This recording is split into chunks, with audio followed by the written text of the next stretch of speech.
The Sh'va is called the servant of servants.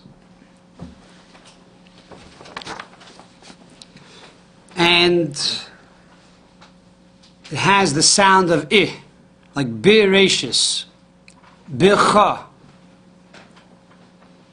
The graphic design of the Sh'va is one dot on top of the other dot, representing the sun that goes on top of the moon.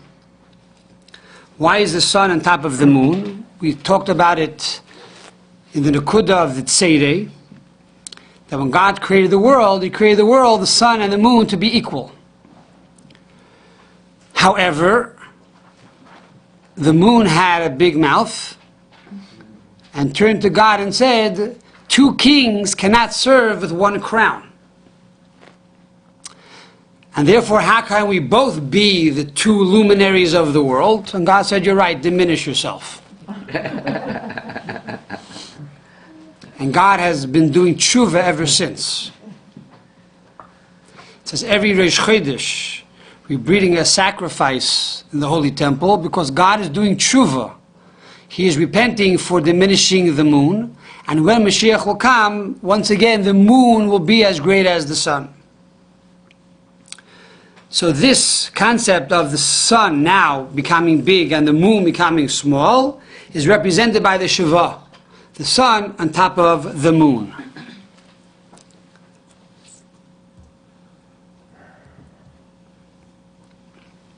The sphera of the Sh'va is Gevura, severity, judgment. God judged the moon and He made it smaller.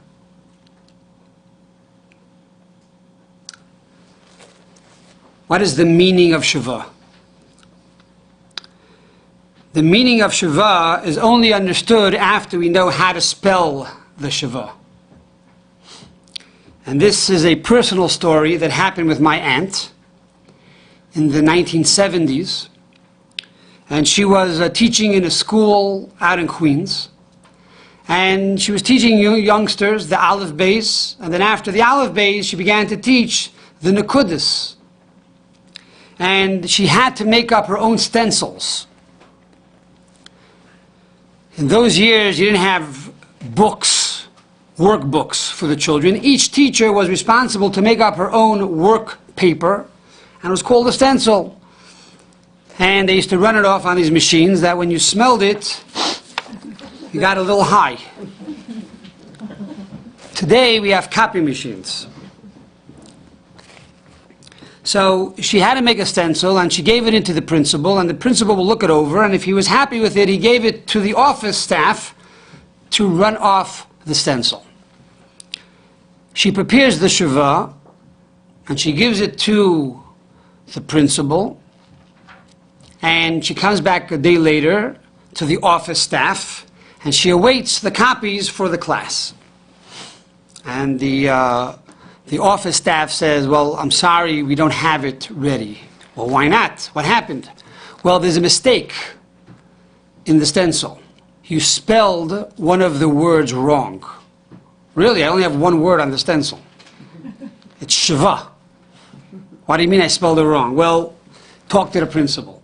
So my aunt goes to the principal, and he says, you spelled the word Sh'va wrong. You spelled it Shin, Beis, Aleph.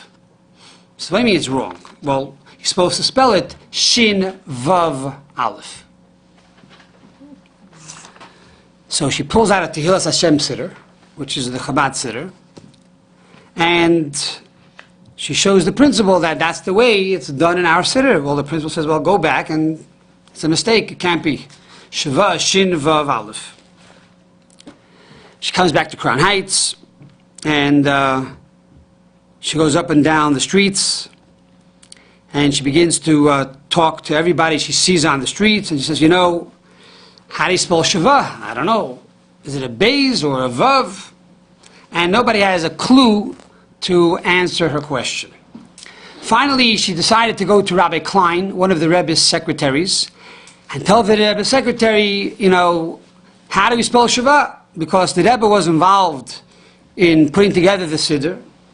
He was in charge of kahas in those days. in the early days. And how do you spell it? With a Beis or a Vav? Rabbi Klein writes up a zettel, he writes up a letter and sends it into the Rebbe, and a few days after, the Rebbe answers as follows. He says, Sheva, kimufurish bekama mekoimis, as we see clearly in many places. And the Rebbe begins to list, to Kunei Zoyar in the introduction, Pardis Shar Nekudos. And then he writes also, this is also explained that way in the rabbis of Sfard, Menachem and his Talmidov and his students, Sefer HaKama, the Rikuzri, the Barbanel, Va'oid, etc., etc., etc., and many others. And then the Rebbe goes on to say that the meaning of the word Sheva is from the root Yeshev, to sit. And that's what the nekudah, this vowel, does. It creates like a hyphen in the word, like birashis, etc. And he goes on to say, says the Rebbe, and not sheva with the letter vav. Why? Because that is shav v'sheker. When you spell the word shav or sheva with the letter vav, it means falsehood and vanity. And he goes on to say, Dema shav v'sheker yesh kam. What kind of falsehood and vanity is here, God forbid? All of these nekudos, as we explained, come directly from God. How could they be false? How could they be vain? And he goes on to say, it's known that there's a discussion amongst the teachers of grammar. So, sheva, the meaning of sheva means to sit. The letter sits on the nekudah, gives it a pause. And that's why it's called sheva. And why it's called the servant of servants, we're going to talk about in a future class on the chataf komitz and the chataf patach and the chataf segel. Now, another interesting point. I always wondered, why is it that the Torah begins with the sheva? In other words, the first letter in the Torah is a Beis, right? Bereshis. And all the commentaries and the rabbis discuss, why does the Torah start with a Beis and not an Aleph? And it gives all these different beautiful interpretations. And I said to myself, hold on a second. If that is true, that we make a big deal out of the first letter of the Torah, we should also make a big deal out of the first nekudah of the Torah. So why is it that the Torah begins with the sheva? I'd like to offer the following three interpretations. We said earlier that the sheva means gevura. Gevura means judgment and severity. We know that the Kabbalah tells us when God created the world, God made tzimtzum. What is it, tzimtzum? He made a contraction of light. Because if God would create the world with His full glory, with His full power, the world would not be a finite world like we know it. And in order for there to be bechira chafshis, to be a world of free choice, the man should choose good over evil, God needed to diminish His light. He had to contract this light. That is called tzimtzum. Where does tzimtzum come from? Where does God have the power to contract this light? That is from the attribute of gevura. Gevura, this strength to hold back the light, that is the attribute that God used to be able to create the tzimtzum, to allow the world to come into being. So now it makes a lot of sense. Bereshis, in the beginning when God created the world, He created the world with a sheva. He created the world through gevura, through a tzimtzum, by contracting His light to be able to make a finite world. Why? Because He loves us. Because He wants us to give us the opportunity to be able to choose good over evil. That's one answer. We also said the sheva means to sit. It's the second answer. A famous story, it's told that the Baal Shem Tov, before he revealed himself, he used to dress like a pauper with tattered clothing, and he walked around like a big ignoramus. He didn't know the Aleph-Bais, he didn't know Hebrew, he knew nothing. But in the meantime, he used to inspire people and teach people. Later, the entire world knew he was a genius. So once on his journeys, he came to a Parush. He met a great Torah scholar that for 20 years closed himself off from the rest of the world. He did not want to see any physical things outside of his 4 cubits of the Torah room, of his library. And if he had to leave the house for a reason, he would close his eyes. He had 2 students that would walk with him, so he would not see anything in the world that might, God forbid, distract him from serving God. Baal Shem Tov did not believe in that path. He believed that if God created a physical world, God wants man to go into the world and transform the world. Like we said earlier, the meaning of Am Segula. Our job is to transform the world, not to hide from the world. So Baal Shem Tov sits down, and he wants to meet this rabbi, but they're not going to let this pauper meet the rabbi. This is a big, holy rabbi, a knowledgeable rabbi. He has no time for simple mortals. Maybe if you're the chief rabbi of Israel or something, he'll talk to you. If you're the president of America, he'll talk to you. But an average guy who doesn't know the Aleph-Bais, he has no time for you. He says, I have to talk to the big rabbi. I have a very important question to ask him. The whole world depends on this question. Then no, you can't talk to the rabbi. In the meantime, he looks around, looks over there, and he squeezes himself in, and he comes into the room. The next thing you know, he's sitting in front of the rabbi. The rabbi's learning. He sees this guy with tattered clothing from the left, corner of his eye, but he doesn't really see him, of course, because he's learning Torah. He doesn't see anything else besides God. That's it he sees. He's learning and learning and learning. And Baal Shem Tov says to him, Nu, was machst du? How are you? Who's talking to me? Do you hear anybody? Do you see anybody? Not me. He continues to learn. And again, Baal Shem Tov says, Nu, was machst du? How are you? I don't know what's going on over here. I'm trying to learn. Something's bothering me. Must be a fly in the room. And he's continuing to learn and learn. And again, the Baal Shem Tov says, why do you deprive God of his parnasa? Why do you deprive God of his sustenance? And now the scholar got real angry. What? I am depriving God of his sustenance? How can I deprive God of his sustenance? God's the creator of the universe. Now Baal Shem Tov got him. He says, what do you mean?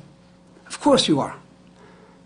We say every day in our prayers, V'ata Kadosh, Yoishev Tehillos Yisrael. God, Ato, you, Kadosh, are holy. Holy means you are separated from the world. You are above the world. And therefore, in God's reality, there is no world. Yoishev, what causes God to come down, to sit? Right? Sheva is Yeshev, to sit. What causes God to sit, to come down to the world? Tehillos Yisrael, the praises of the Jewish people. When we praise God, we say, Baruch Hashem. So I ask you, how are you? And you respond, Baruch Hashem, thank God. God hears that praise. And though he's very far away, he comes back down to the world. And by coming back down to the world, he gives the world vitality, he gives the world energy, he gives the world sustenance, and he gives the world parnasa. So he tells the man, the rabbi, why do you deprive God of his sustenance? God is waiting for you to say, thank God, Baruch Hashem. So if I ask you, how are you doing? You should tell me, thank God, Baruch Hashem. And that's the way we're supposed to answer. When I say, how are you? Not okay, not so good. I didn't ask you that. How are you? Baruch Hashem. Thank God good, thank God lousy. Okay, you can tell me lousy after that. But first you have to say thank God. Everything is because of God. If not for God, I wouldn't be here. So thank God. Now, I had a terrible day, I had a great day. I don't want to talk to you now, I'm in a bad mood. It's all fine. But the first thing you have to say is Baruch Hashem. Thank God. And therefore comes the Torah and says, Bereshis, in the beginning, when God created the world, He created the world with what? With a sheva. What was the purpose? What was the sole purpose of creation? The nekudos are the soul. What was the sole purpose of creation? Yeshev. God desired to have a dwelling place down here in this world. This is the famous question that Chassidus asks. Why did God create the world in the first place? Why did He need a world? God is infinite. God is perfect. God is past, present, and future. He needs us. And the answer is God desired a dwelling place down here in this world. So, Bereshis, in the beginning, what was the sole purpose of creation? Yeshev, He wanted to sit. He wanted the sheva. He wanted to come down and live amongst humankind. And thirdly, we said that the sheva has a Gematria, 20. Here too, Bereshis, when God created the world, what was the purpose of creation? So Rashi tells us, B'shvil Yisrael, B'shvil HaTorah. He created the world for the sake of the Jewish people and for the sake of the Torah. In other words, that the Jewish people should study the Torah and inspire the world with the light of the Torah. And therefore you have 20. Bereshis, in the beginning, He created the world for the intent of 20. There should be 10 utterances of creation and the 10 commandments. And they should be symbiotic, mutually symbiotic. That the Jewish people should follow the 10 commandments and inspire the world to follow the 7 Noachide laws. And by doing so, the entire world will be at peace and the entire world will be perfect. So this is the meaning of the sheva. This is the meaning of the graphic design and the Sphira and the Gematria. It all comes together. It's all about creating a dwelling place for God down here in this world.